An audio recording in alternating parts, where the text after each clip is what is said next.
ఉసిరికాయలు మంచిగా కడిగి ఒట్టిగా ఆరబెట్టుకోవాలి. ఒట్టిగా ఆరిన తర్వాత నీళ్ళ తడి ఉండొద్దు, ఎందుకంటే ఆయిల్లో వేస్తే ఆయిల్ అంతా చిల్లుతుంది కాబట్టి. కడాయి పెట్టి మంచిగా ఆయిల్ వేసి ఆయిల్ హీట్ అయిన దాకా ఆగాలండి. హీట్ అయిన తర్వాత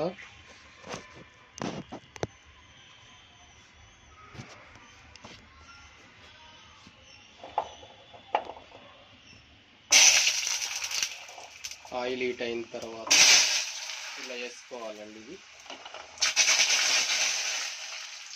స్లోగా వేసుకోవాలి, మీద జిల్తుంది ఆయిల్.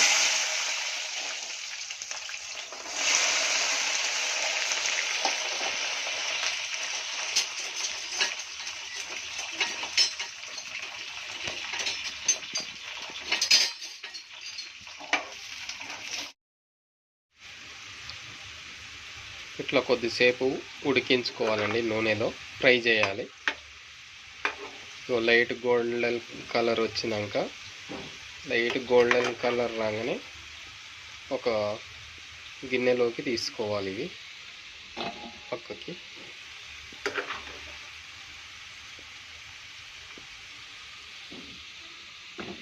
ఇలా తీసి పెట్టుకోవాలండి మొత్తం. చూడండి, మళ్ళీ నూనె కాగిన తర్వాత ఇగో జీలకర్ర ఆవాలు పోపు చేసుకోవాలి.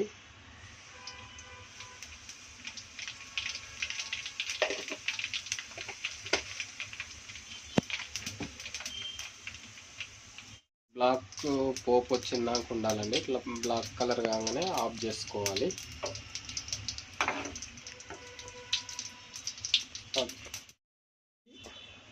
ఆయిల్లో ఫ్రై చేసి తీసిన ఈ ఉసిరికాయలలో ఇగో మెత్తగా దంచిన, నేనైతే పొట్టుతోటి దంచినండి. ఓన్లీ ఎల్లిపాయ, అల్లం వేసుకోవద్దు. ఈ ఎల్లిపాయ పేస్ట్ని ఇందులో కలుపుకోవాలి.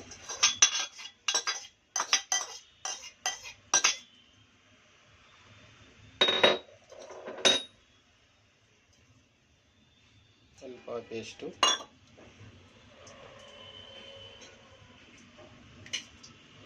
ఇగో రెప్పలు తీసిన ఎల్లిపాయలండి, దీని మీద వేసుకోవాలి.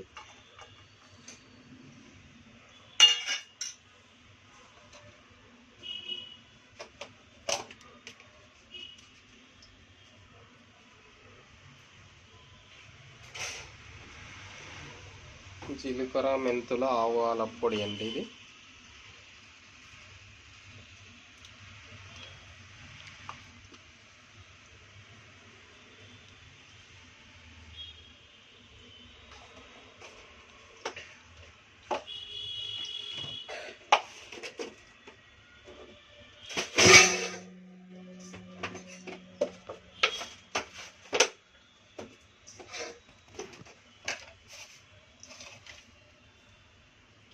సాల్ట్ అండి, ఉప్పు.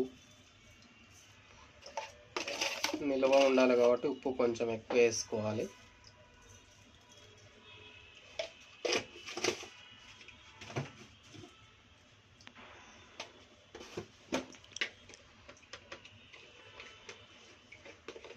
కారం మాత్రం ఇందులో తక్కువ పడుతుందండి. ఉసిరికాయ పచ్చళ్ళ కారం కొంచెం వేసినా కారం అవుతుంది. ఎంత తక్కువ వేసుకుంటే అంత మంచిది కారం.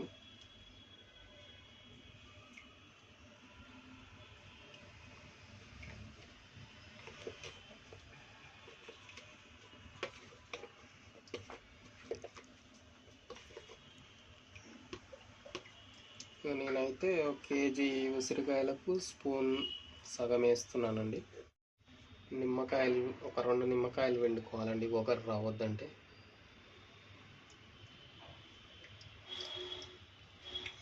ఉసిరికాయ పచ్చడి ఒగరు వస్తుంది కాబట్టి నిమ్మకాయ పిండుకుంటే ఒగరు పోతుంది.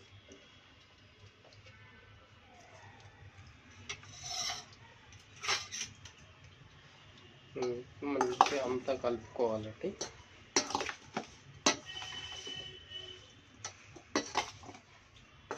ఇలా బాగా మిక్స్ చేసుకోవాలి. బాగా మిక్స్ చేసినాక పోపు పెట్టిన నూనె అది లాస్ట్కి నూనె మొత్తం చల్లగా అయిన తర్వాత ఇందులో కలుపుకోవాలండి. వేడిది పోస్తే పచ్చడి ఖరాబ్ అవుతుంది. ఓకే, ఇది మిక్సింగ్ ఓకే. అది ఈ ఆయిల్ చల్లగా అయినాక పోసుకుందామండి.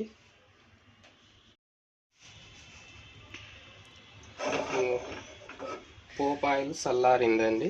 ఇగో ఈ ఉసిరికాయలలో ఇటు చూడు, ఇందులో పోసుకోవాలండి నూనె.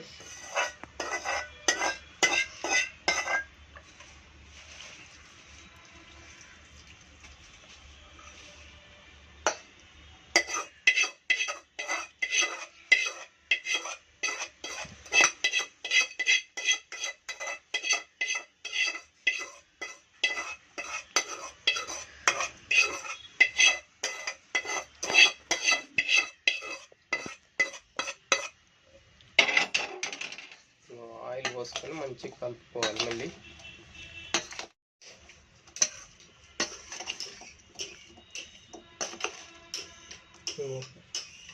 ఇంతే అండి, ఇది అయిపోయింది ఉసిరికాయ నిల్వ పచ్చడి.